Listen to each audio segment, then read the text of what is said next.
Welcome, everyone. My name is Andreas. You can see my name tag. So I would like to welcome all of you. I have to read what I said, I'm going to say. Our guest tonight is Karen Johnson, and he's the co-founder of the Diamond Approach with Hamid Ali.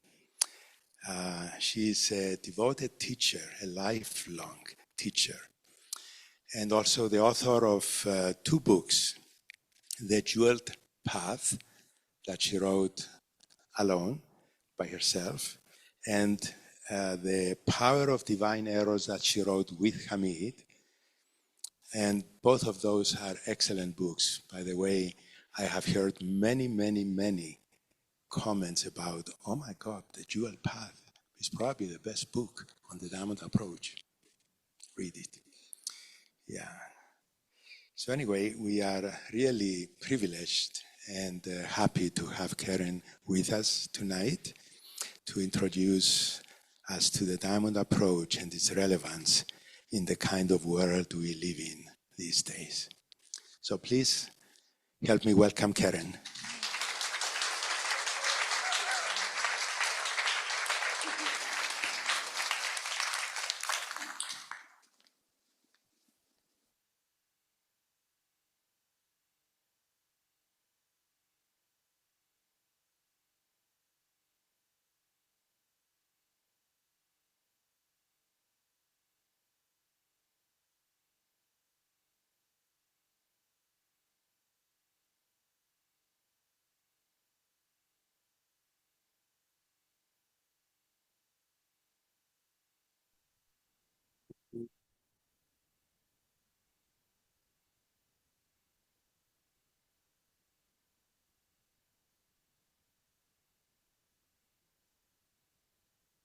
So, am I on? Yeah, thank you.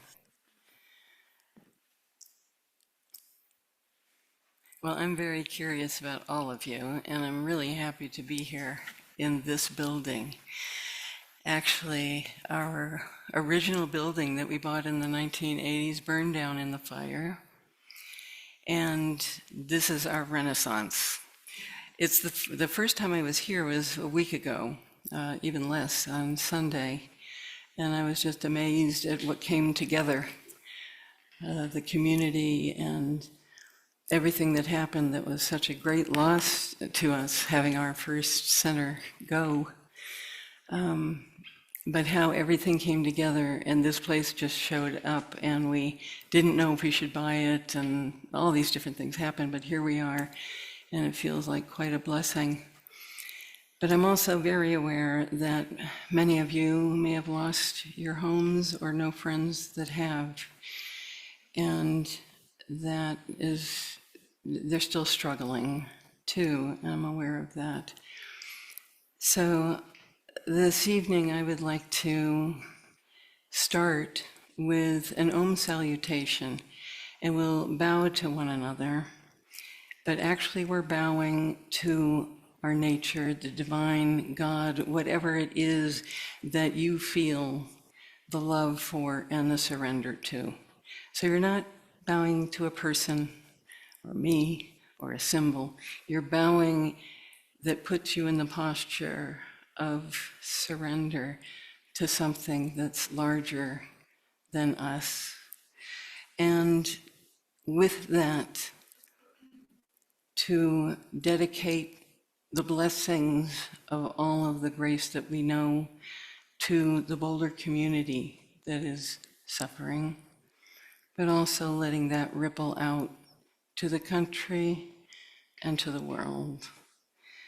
And so in our meditation, it'll just be short, just to bring us together, to collect our energy, to create a field for the 2 hours we have together. I want you just to focus on your breath. You may have a practice that you use.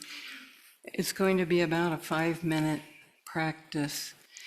And in keeping with this dedication, I would like you to take deep breaths into your belly, feeling the ground, feeling your feet on the ground, but taking breaths paying attention to your breath, or doing whatever practice that is comfortable for you, but do include the breath.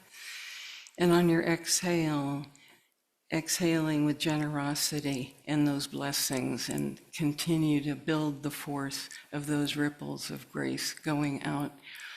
Anytime we do work on ourselves, it is for everyone. So let's just sit for a few minutes, watching your breath on your exhale, letting the ripples of our breath and our energy flow out. With this Om salutation, we'll begin. Om.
Hello.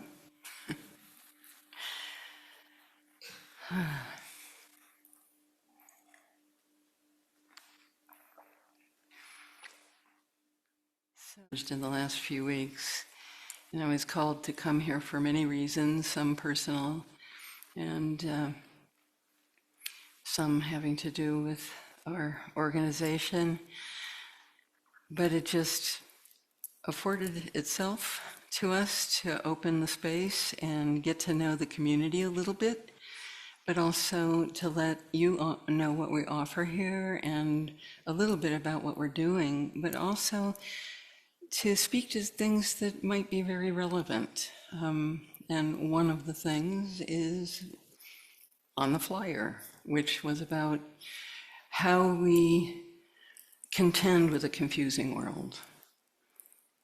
And how do we manage ourselves? How do we, what are other possibilities than what we're seeing out there?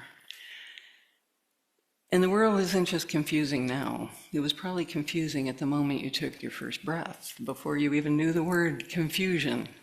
It's highly likely that you were met with, I don't know what's going on here. But we're always running up against things that we don't understand. And when we don't understand something, we frequently take a very protective position.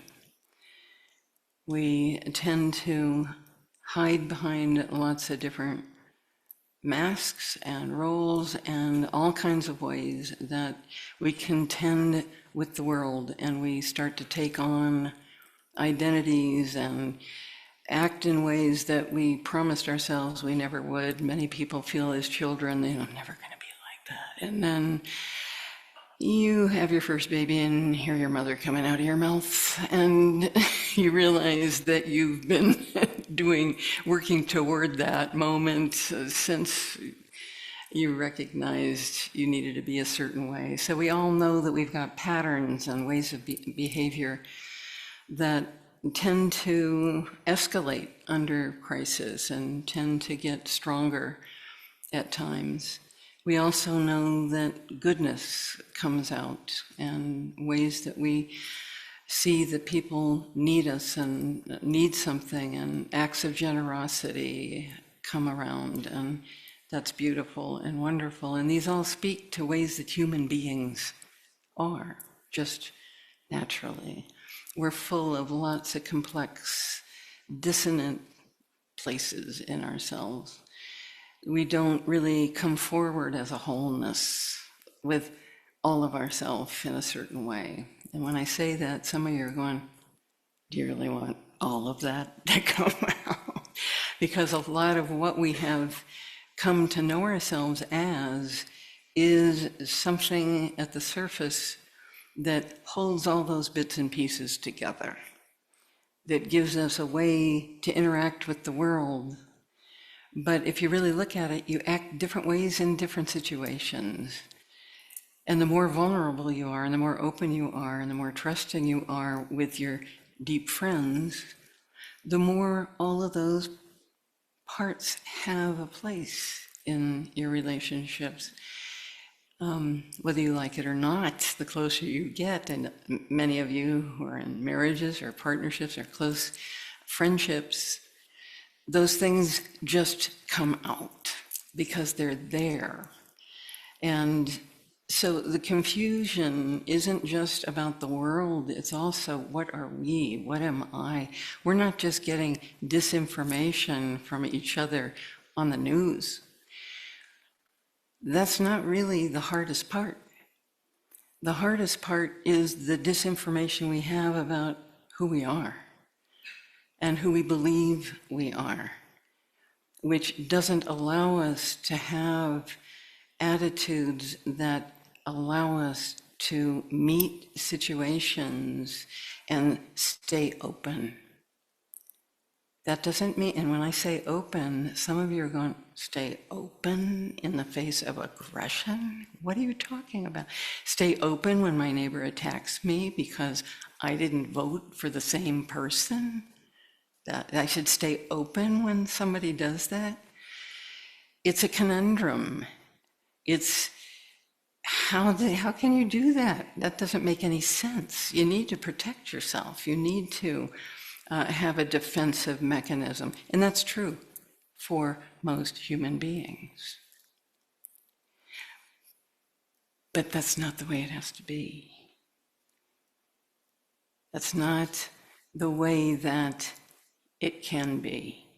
And part of what our work offers is not just to move into transcendence, which is a very good option, by the way. When we sit and we meditate and we get into a place where we feel peace, where we feel an inner steadiness, where we feel that our mind can let go, that is the beginning of opening to a lot of beautiful possibilities and equanimity, which is prized by all spiritual traditions.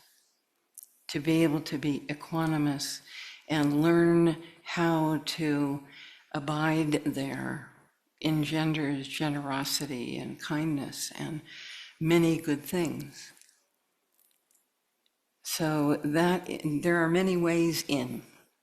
There are many ways to find something that feels satisfying and equanimous and important. And many people have strategies. And I'll get back to what we offer in a minute. I haven't forgotten. But people in crisis find, like during COVID, there are ways people found strategies to be together, making pods and knowing they needed to be together to have a certain kind of nurturance of community, even if it's small. Being in nature. You're in this beautiful nature in Boulder, going out in the mountains and feeling, why is it so fabulous to be in nature? What is it about that that lets us relax and feel like we're really part of everything? Nature's just doing nature. It's not telling you to be a certain way, to do a certain thing, to act a certain way toward it, although you need to learn how to act with it to really be harmonious with it, but it's not dictating anything about what you ought to be. And you feel that. You just know that. And that lets you relax. We all have strategies that help us cope. We have little sanity oases that allow us to be in touch. But these are possibilities that can happen in the world even when we're facing adversity. Even when we are faced with challenges of health, death, difficulties with our kids, our partners, how can we engage in ways where sometimes we really do need our strength, or we need that compassion, or we need to be able to be open when someone's having a hard time with us. In our work, what we have discovered is that that is not only possible, but that is a step in our evolutionary process of being really human. That we have not discovered yet what it really means to be a human being. We're still animals caged with a facade of humanness and some awareness of the goodness that's possible. We have a superpower of our mind that has surpassed our heart and the caged animal. That's been handy in lots of ways. We've adapted. And here we are, the last species of 6 human kinds. Did you know there were 6 species? It's crazy. Anyway, here we are, a mix of probably all of them, but one of them that actually survived. Because of our mind, it has been our superpower, It has been a blessing. It's allowed us to get to where we are. It's also allowed us to invent all the stuff that hurts each other. So there's good and there's not so good, but we really don't know how to blend things in such a way that harmony can exist among everyone. So for our work, what we do is, it is a way that, how can I put something so precious to me into a half an hour? I don't know, but I'm going to try. Just like some of the islands you have created that are beautiful for you, family, pets, loved ones, kids, all of the things that you can enjoy and that bring out joy for you and others, and also comfort that gives you solace at times when you need it, that allow you to have a feeling of safety. We all have those places. But those places don't quench a very particular thirst, which is to know something so intimately that isn't based on being in a certain condition for it. Because who you are and what you are is unconditioned, unperturbed.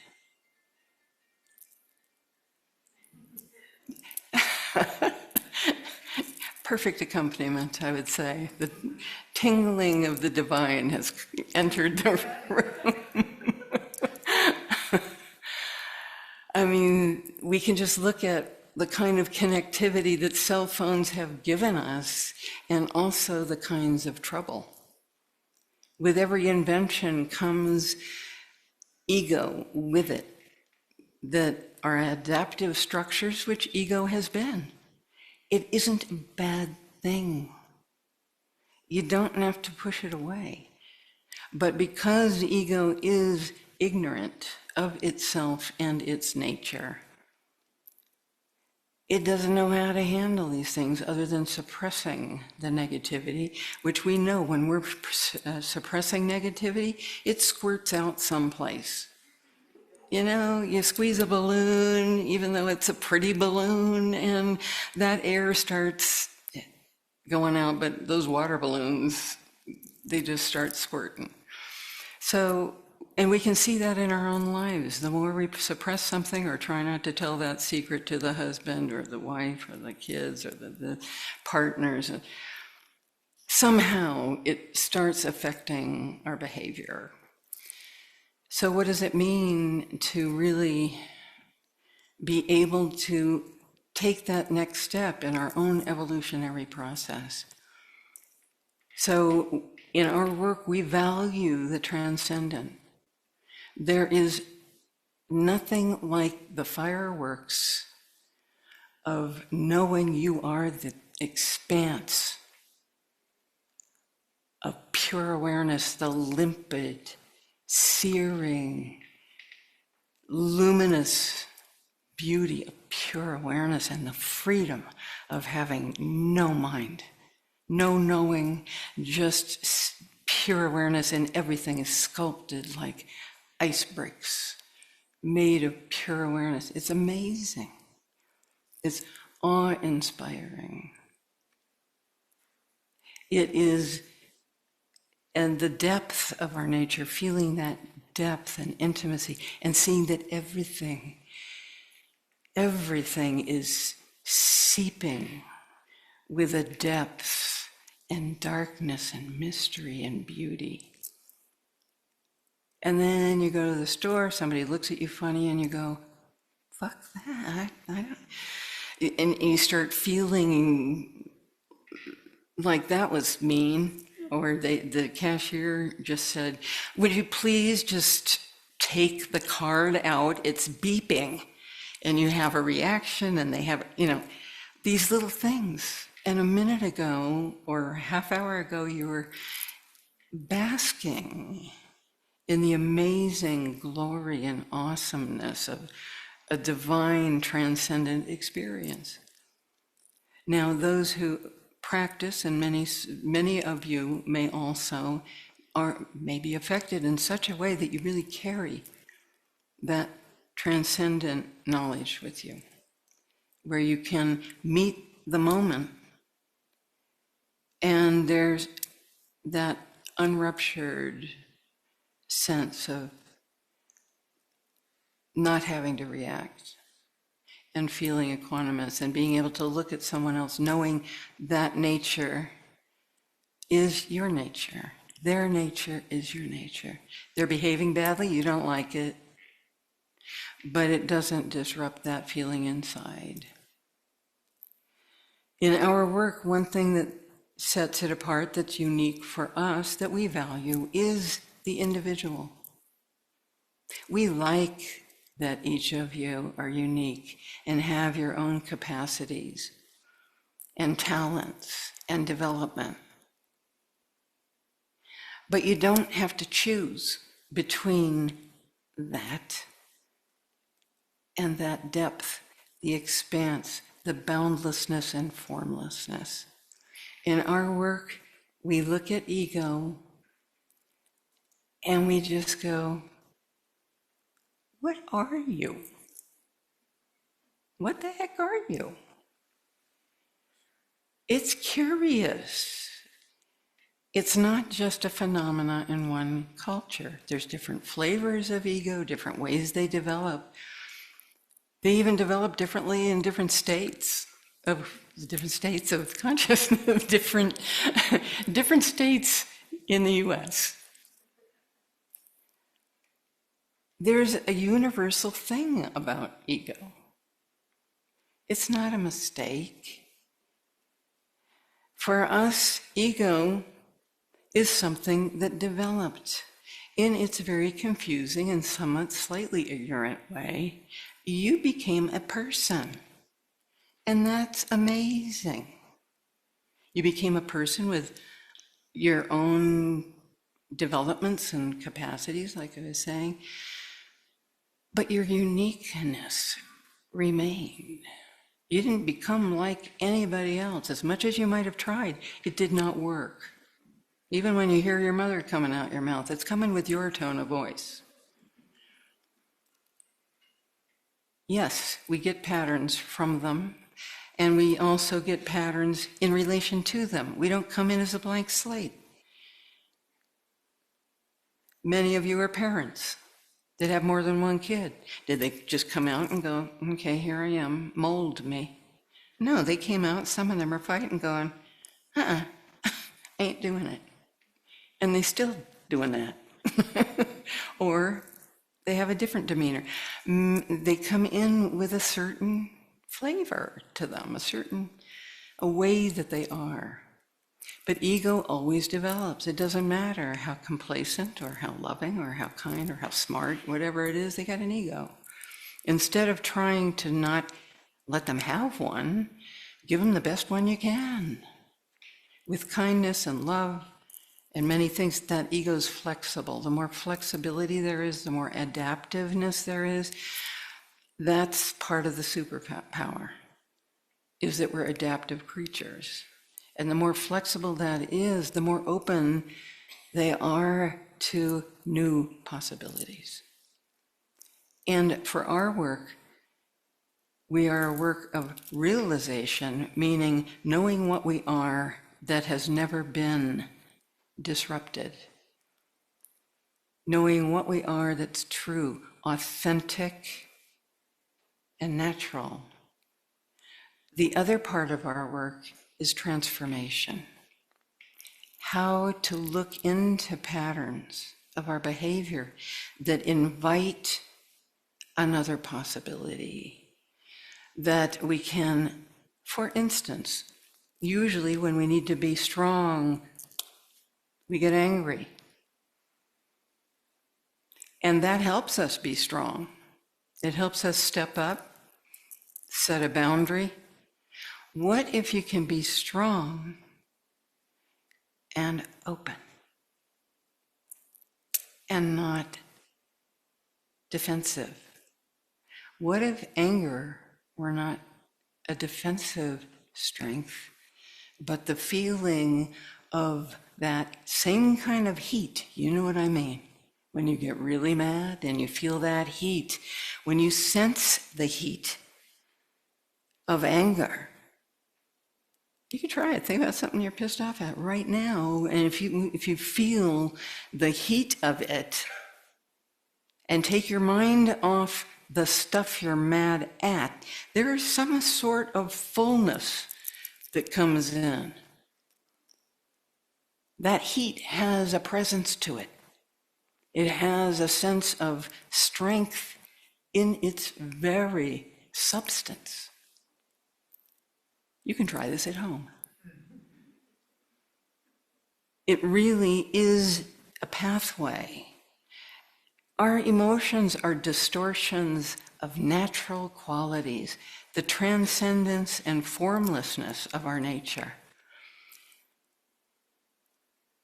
can move through and be expressed in qualities of presence. And when I say presence, it's a palpable, it's not just attention. Oftentimes when we say we're being present to something, we feel our attention is riveted to something and that we're not asking anything of anyone or anything, we're just right there paying it. When you're really attending to somebody, really listening, your attention can be there. That's a very good beginning. When we're present to someone or something, it can actually be a feeling of a palpable sense of fullness that is not a physical feeling, but it feels so palpable.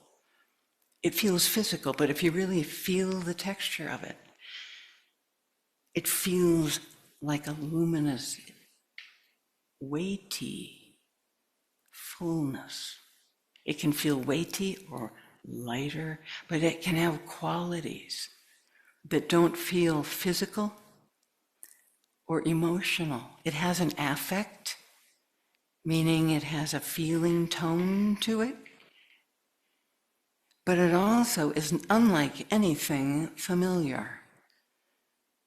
Or we try to make it familiar, like, oh, I feel my blood is running in my body, or I feel like I ate too much and I'm really full, or I feel pregnant, and we feel it in ways that are the ways that our mind can understand it. But if you really sense presence, it is a palpable sense of here-ness. Just here. Nothing extra. And that here-ness can come forward with the qualities that we need in life. That stability, a feeling of groundedness, being able to really feel centered in yourself and stable, supported. Or love, one of our favorites, right? Or some of you are going, not too much though, thank you very much. We have an interesting relationship to love. Everybody wants it, but everybody has a really different idea about what it is. But when your heart really opens and you feel love, it tastes sweet, it feels full and luscious and beautiful, and the world looks lovely, and it allows you to see the goodness. Like when you fall in love and you feel like you're walking around in a daze and people say you're looking through rose-colored glasses, right? That same feeling can be there without putting you into the ozone, but actually a feeling of generosity and a feeling of gifting and sharing and sweetness. But that formlessness etches us and allows the ego to melt and show its history, the pain that was part of that history, the reason defensiveness was constructed, the deals we made with ourselves and others about how it's going to go in this relationship, how I'm going to say no instead of just feeling my stability and being open to somebody else's ideas, whatever they might be, but also not being thrown. Being open doesn't mean passive. It means open to your inner resources. So in our work, we venture. We're adventurers. Got ego? Cool. What is it?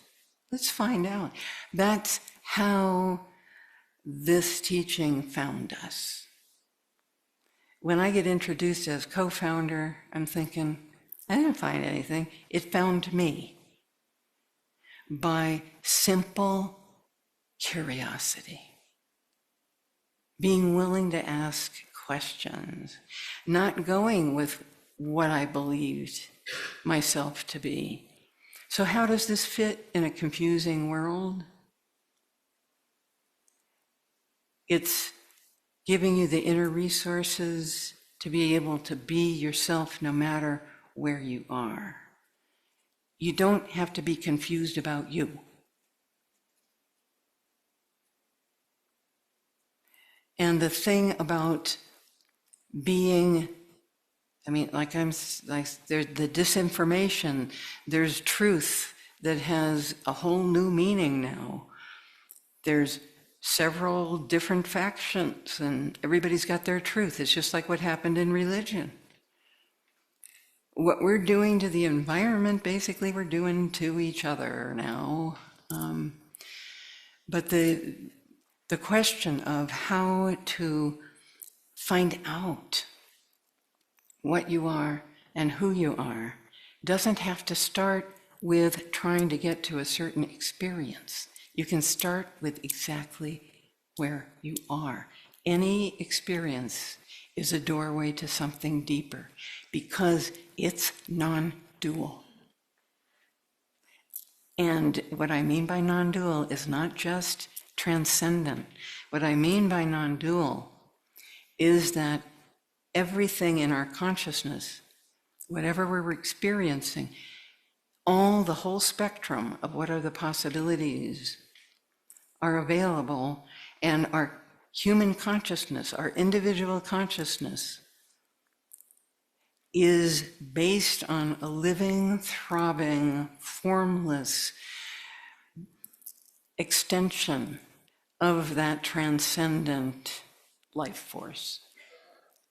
That it comes not just with stability and transcendent awareness, but the whole manifest world is being manifest every moment, including us, but it's a throbbing force of manifestation, of which our individual consciousness is a wave in that ocean of consciousness.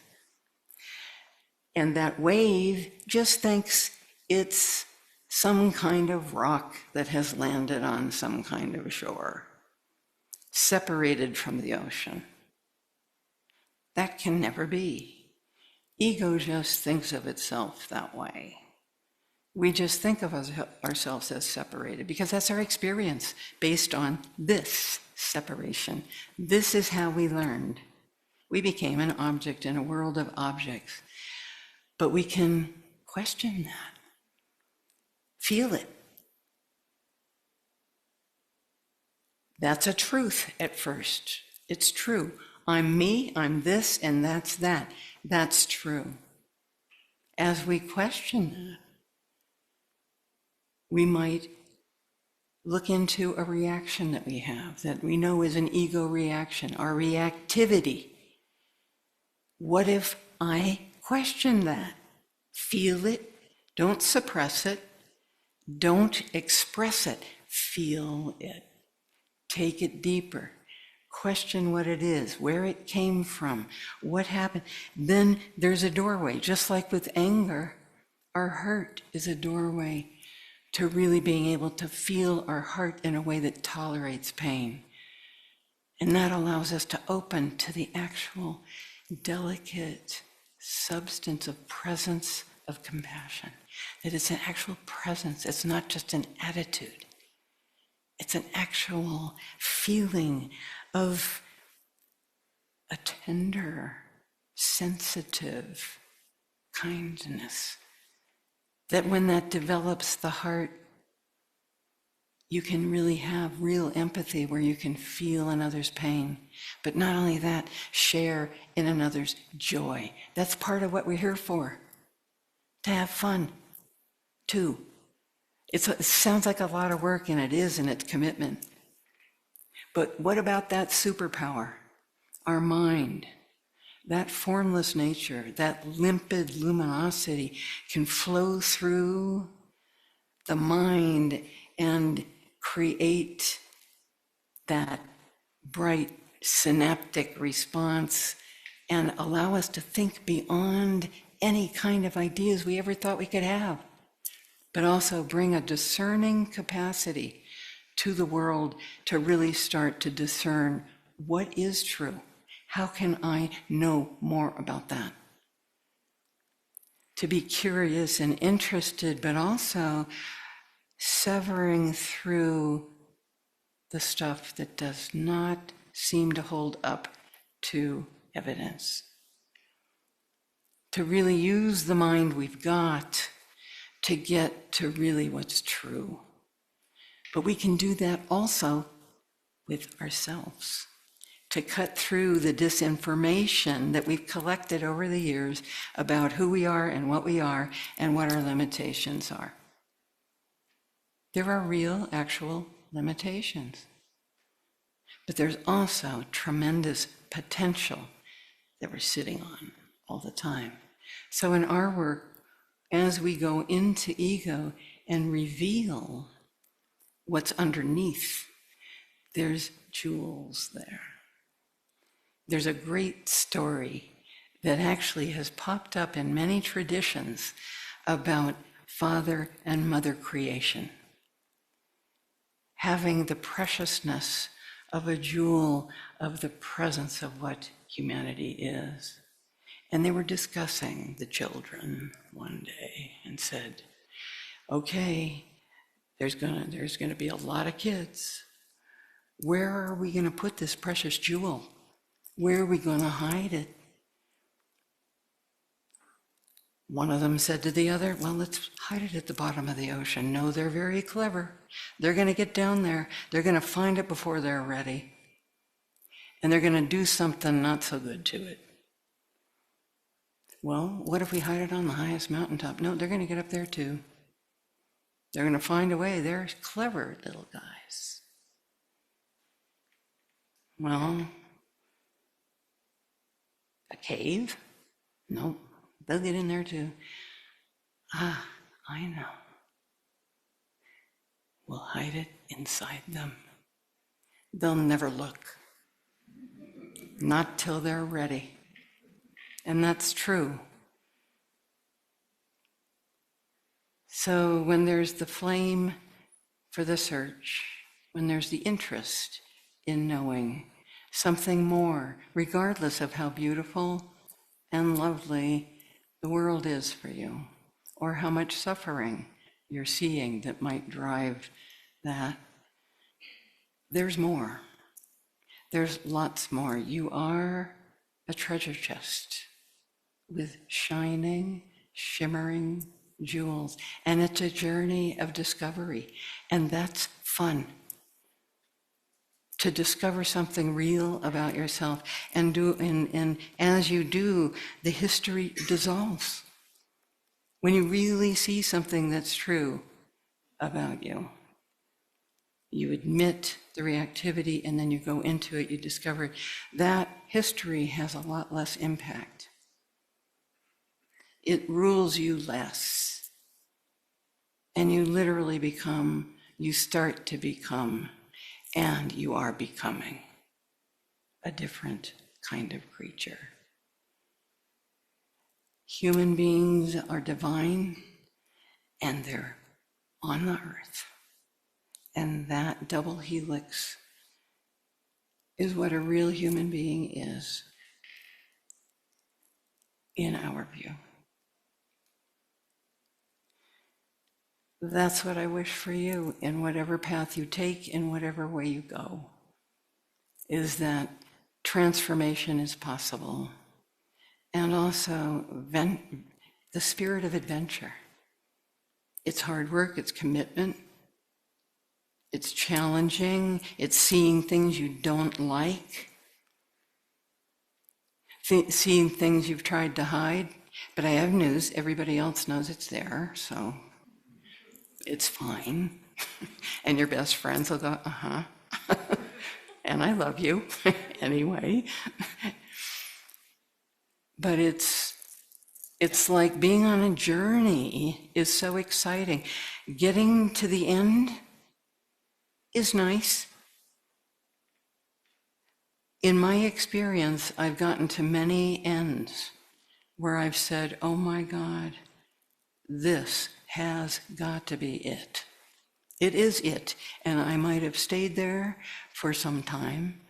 And then all of a sudden, wow, something else is happening in my experience. What is that? And it opened up to a whole new realm. So there is a truth you can always trust, your experience. In our work, we do have a logos of ways that our nature shows up in life, ways we can live that formlessness, beauty in the world. We do teachings about what those various aspects are that are so necessary and important for us to have as those truths, universal truths. They're not just our truths. We begin to realize, oh, the nature I feel, this palpable essence, is yours and yours. It's something possible for everyone. But those truths become something that you cannot. No one can say you're not feeling that. Just like when you're mad, no one can say you're not mad. Your parents tried to. You're not mad. Go to your room until you can figure out you're not mad. You're going, what? What's up with that? Or you're not hurt, or you're not this, or... But you know, and some people have trouble getting in touch with their feelings. There are various beautiful practices to get in touch with just emotions. So we have practices that are tools. That's what tools are in any path. Any path you choose, practices are the tools that people know work, people that are the wisdom carriers of that lineage. And they're handing them to you, and they are precious. So we have our practices, we have those tools, we have guides that help, but we always say, verify it for yourself. Do not believe what I say. Do these practices. Take on this exercise. Do this with your friends. There's lots of ways in which we have people working with each other, exploring. But don't believe what we say until you feel it for yourself. It's the only way. Realization is an alone process that you have to verify for yourself. You can't fake it until you make it. You can't say you're feeling it when you're not. You will be very unhappy. The greatest joy is to know that and know that no one can ever take that away from you. And furthermore, you don't have to convince anybody it's there. Just act from the goodness that it brings. And there's a lot more I wish I could say, but I'm not gonna, because I want to hear what you have to say, what you've learned, what you would, or ask me questions about our teaching, if you're curious, or anything else. So it might be a good time to venture into that.